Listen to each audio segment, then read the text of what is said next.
اعوذ باللہ من الشیطان الرجیم، بسم اللہ الرحمن الرحیم۔ آیت نمبر 24 پڑھیں گے۔ قل هو الذی ذرأکم فی الارض والیہ تحشرون۔ یہاں پھیلانے کے لیے ذرأ کا لفظ آیا ہے۔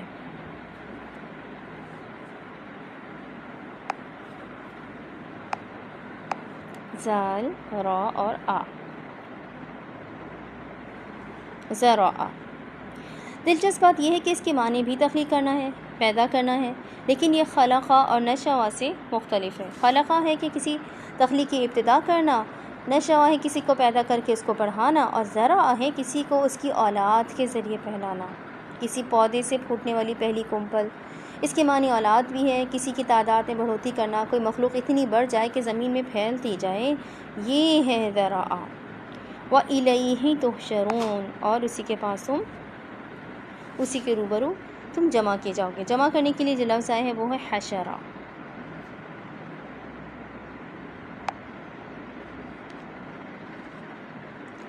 حشرہ کیڑے مکوڑوں کو کہتے ہیں نا، اور حشرہ جمع کرنے کے لیے لفظ آیا ہے، ان کی قیامت کے لیے بھی استعمال ہوتا ہے، یوم حشر، میدان حشر۔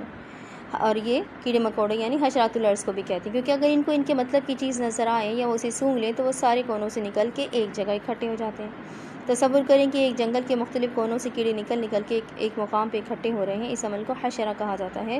اور قیامت کے دن سب انسان ایسے ہی جمع کیے جائیں گے، اس لیے حشرہ کے معنی اکٹھا کرنا بھی ہوتا ہے، جیسے اسمبلی میں سب کو اکٹھا کیا جاتا ہے۔ کیا معلوم ہوا؟ میرا اور آپ کا رب ہی ہے جو ہمیں زمین میں پھیلاتا ہے، ہمیں بڑھوتی دیتا ہے اولاد کے ذریعے، نعمتوں کے ذریعے، شہرت کے ذریعے۔ وہ ہماری زندگی کو پھیلا دیتا ہے۔ ہم 5 برس پہلے جہاں آباد تھے وہاں آج نہیں ہیں، ہماری زندگی پھیل سی گئی ہے، اب یہ محدود نہیں رہی۔ ہم اگر ترقی کر رہے ہیں یا سفر کر رہے ہیں یا ایک نئے خاندان سے جڑ کے نئی زندگی شروع کر چکے ہیں، تو یہ تبدیلی اور ترقی اللہ تعالیٰ ہی کی دی ہوئی ہے، کچھ بھی اتفاق سے نہیں ہوا، کچھ بھی اس لیے نہیں ہوا کہ ہم بہت نیک تھے یا ہم بہت اچھے تھے اور یہ ہماری نیکی کا اجر ہے۔ نہیں، سب کچھ پلان کے مطابق ہے۔ اللہ تعالیٰ کا بڑا پلان وہی ہے جو ہمیں ایک خاص مدت کے لیے کچھ جگہوں پہ لے کر جائے گا، وہی ہے جو ہمیں ترقی کرنے دے گا اور کہیں وہ ہمیں زوال کا شکار بھی ہونے دے گا، وہی ہے جو ہماری زندگی میں نشیب بھی لائے گا اور فراز بھی، اوپر نیچے، دکھ خوشی، بہت سا دکھ، تھوڑی سی خوشی، پھر بہت سی دکھ، ایسے ہی آنکھ مچولی کا سفر چلتا رہے گا، اور آخر میں ہم اس کے پاس اکٹھے کیے جائیں گے۔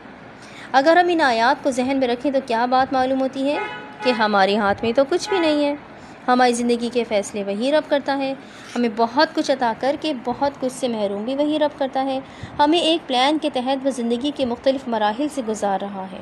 یہ طبقات ہیں، کچھ میں ستارے چمکتے ہیں، کچھ اندھیرے ہوتے ہیں، لیکن ہر ایک طبقے کی کنجی اسی رب کے ہاتھ میں ہے۔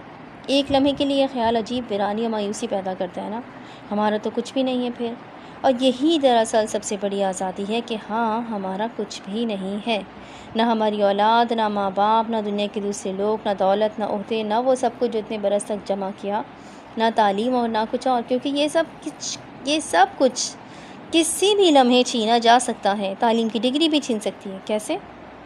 ایسے کہ جو فیلڈ آپ نے منتخب کیا وہ بڑھتے زمانے کے ساتھ بے معنی ہو جائے، اس میں کوئی نفع ہی نہ رہے، زندگی کبھی بھی 180 کے زاویے پہ بدل سکتی ہے، ایک دم الٹ سکتی ہے، سب کچھ ختم ہو سکتا ہے۔ ایسے میں ایک چیز ہونی چاہیے، یہ یقین کہ یہ سب رب کا فیصلہ ہے۔ زندگی میں جتنی بڑی پریشانی آ جائے، جیسی بھی بے یقینی آ جائے، یہ یقین رکھیں کہ یہ میرے رب کا فیصلہ ہے، اس نے اس کام کو ایسے چاہا ہوگا اور مجھے اس کے آگے سر جھکانا ہے۔ جیسی بھی پریشانی ہو، آپ نے یہ یقین رکھنا ہے کہ جو رب مجھے یہاں تک لایا ہے وہی اس سے نکال بھی لے گا، وہ نہیں نکالے گا تو کون نکالے گا؟ اور آپ کو کیوں لگتا ہے کہ وہ رب آپ کو آپ کی سب سے بڑی پریشانی سے نہیں نکالے گا؟ کیوں؟ کیا وہی ہمیشہ سب مسئلوں سے نہیں نکالتا آیا؟ کیا وہی ہر مصیبت میں سے راستہ نہیں بناتا آیا؟ کیا وہی ہر دفعہ آپ کو بچاتا نہیں ہے؟ کیا وہ کہیں نہ کہیں سے کوئی دروازہ نہیں کھول دیتا؟ اس دفعہ کیوں لگتا ہے کہ آپ کو کہ وہ نہیں بچانے آئے گا؟ اس دفعہ اتنی مایوسی کیوں؟ اسی نے زمین میں آپ کو پھیلایا، اسی نے آپ کو عقل اور سمجھ کی میچورٹی عطا کی، اسی نے آپ کو اس قابل بنایا، وہ آپ کو بہت سے مسئلوں سے نکال کے لایا۔ وہ مسئلے اس کے نہیں آپ کے اور میرے، ہمارے اپنے پیدا کردہ تھے۔ ہمارے بہت سے مسائل ہمارے گناہوں کی وجہ سے پیش آتے ہیں یا وہ ہمارے غلط فیصلوں کا نتیجہ ہوتے ہیں۔ پھر آخر میں جب ہم بری طرح پھنس جاتے ہیں تو ہمیں رب یاد آ جاتا ہے، لیکن وہ منہ نہیں موڑتا، وہ کبھی بھی منہ نہیں موڑتا۔ آپ اور میں اس سے منہ پھیرتے ہیں، وہ ہمیشہ وہیں ہوتا ہے، ہمیں معلوم ہے اسے کہاں ڈھونڈنا ہے نا؟ جب ہم بری طرح پھنس جاتے ہیں تو ہم دعا کے لیے ہاتھ اٹھا دیتے ہیں، کیونکہ ہمیں اندر سے اچھی طرح معلوم ہے کہ ہم جتنے گناہ کر لیں، جتنی نمازیں چھوڑ دیں اور جتنے جھوٹ بول لیں، آخر میں جانا تو رب کے پاس ہی ہے۔ ہمیں معلوم ہے کہ ہمیں ہمارا رب ہماری دعاؤں میں ہی ملے گا، اور یوں ہم اس کو اپنی دعاؤں میں ڈھونڈتے ہیں، اس کو پکارتے ہیں، اور دھیرے دھیرے مصیبت رفع کر دی جاتی ہے۔ مصیبت ایک دم سے غائب نہیں ہوگی، آہستہ آہستہ ہوگی، کچھ کوشش آپ کو کرنی ہوگی، پہلا قدم اٹھانا ہوگا، اور آگے وہ مدد کرے گا۔ اور یہ سب کیوں ہوتا ہے؟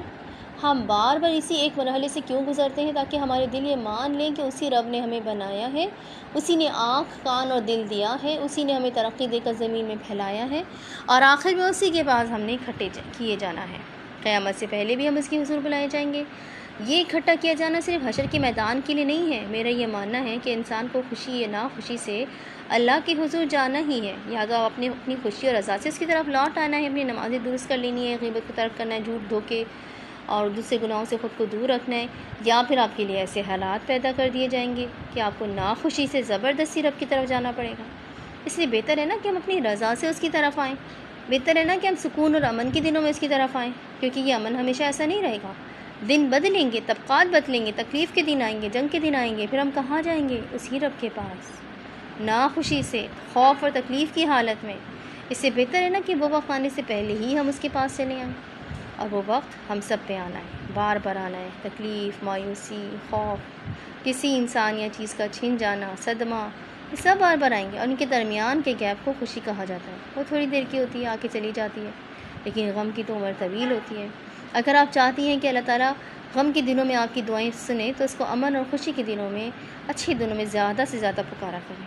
اور آخر میں ایک بات، اس صورت نے ہمیں سکھایا کہ مصباح بہت ضروری ہے زندگی کے آسمان کے لیے۔ مصباح سے اپنے دل کو سجائیں، اپنی زبان سے ذکر کی عادت ڈالیں، جتنا زیادہ آپ ذکر کریں گے اتنے آپ کے مسئلے حل ہوتے جائیں گے۔ آپ کو اندازہ ہی نہیں ہے کہ ذکر کرنے والے اور ذکر نہ کرنے والے برابر کیوں نہیں ہوتے۔ جب تک آپ ذاکرین میں سے نہیں بنیں گے، آپ کو اندازہ نہیں ہوگا، اور جیسے ہی آپ ذکر کی عادت ڈالیں گی، آپ کے لیے دروازے کھلنے لگیں گے، ایسے ایسے راستے بنائے جائیں گے کہ آپ کہیں گے یہ کیسے ہوا۔ ذکر کی عادت اپنانے کا سب سے آسان طریقہ ہے کہ نمبرز والی ڈیجیٹل تصویر لے لیں۔ یہ 100-200 روپے کی آتی ہے کم از کم، اس سے کچھ خاص زیادہ یہ کم نہیں ہوتی۔ اس کو اپنی انگلی پہ پہن لیں۔ دانوں والی تصویر انسان رکھ کے بھول جاتا ہے نا، ڈیجیٹل تصویر انگلی پہ بندھی رہتی ہے اور آپ کو بھولنے نہیں دیتی۔ پہلے دن صرف اپنے کو ایک آیت یا کلمہ یا درود شریف پڑھنا ہے۔ کتنا پڑھنا ہے؟ میرا مشورہ ہے کہ 2 منٹ کا الارم لگا لیں، اس 2 منٹ میں جتنا پڑھا جائے پڑھ لیں۔ جیسے یہ الارم بجے آپ نے تصویر رکھ دینی ہے، اگلے دن آپ 3 منٹ کا الارم لگائیں، یوں ہر روز 1-1 منٹ بڑھاتے جائیں، لیکن 10 منٹ سے زیادہ نہ بڑھائیں۔ کم از کم پہلے 2 ماہ آپ 10 منٹ تصویر پڑھیں۔ 10 منٹ میں آپ 1000 مرتبہ بسم اللہ الرحمن الرحیم پڑھ سکتی ہیں، کہ آپ کو معلوم ہے 10 منٹ میں آپ بہت کچھ پڑھ سکتی ہیں۔ بس آپ نے 2 منٹ سے شروع کر کے 10 منٹ تک لے جانا ہے، اور پھر اس پہ قائم رہنا ہے۔ بسم اللہ، یہ درود شریف، آیت الکرسی یا سورہ ناس، سورہ فلق، یا کوئی بھی چھوٹی سی سورت یا آیت یا اللہ کا کوئی نام، اس سے آیت کریمہ، اور نہیں تو اور یہ آیت کریمہ کوئی بھاری وغیرہ نہیں ہوتی، آپ جتنی دفعہ چاہیں اسے پڑھ سکتے ہیں، کچھ نہیں ہوتا۔ استغفار پڑھ لیں، آپ کو کسی کی اجازت نہیں چاہیے ہوتی۔ آپ کسی چھوٹے سے ذکر سے سٹارٹ کریں، اللہ کے کسی نام سے یا بسم اللہ سے، اور ہر دن یا 4 دن بعد نیا ذکر شروع کر دیں۔ کوئی کلمہ لا الہ الا اللہ ہی پڑھ لیں۔ آپ یہ کر کے دیکھیں، آپ کی زندگی بدل جائے گی، کیونکہ ذکر کرنے والوں کی دنیا ہی اور ہوتی ہے۔ ذکر کی برکات کا اندازہ آپ لگا ہی نہیں سکتی جب تک آپ پر نچھاور نہ ہو۔ آپ کی آنکھیں پردے ہٹ جاتے ہیں، ایک دم سے آپ کو لوگوں کی اصلیت نظر آنے لگتی ہے، آپ درست فیصلہ کرنے لگتے ہیں، اپنا نفع نقصان نظر آنے لگتا ہے۔ ذکر آپ کو بہت سے مسئلوں سے بر وقت بچا لیتا ہے، اس کو آزما کے دیکھیں۔ وآخر دعوانا ان الحمد للہ رب العالمین۔ السلام۔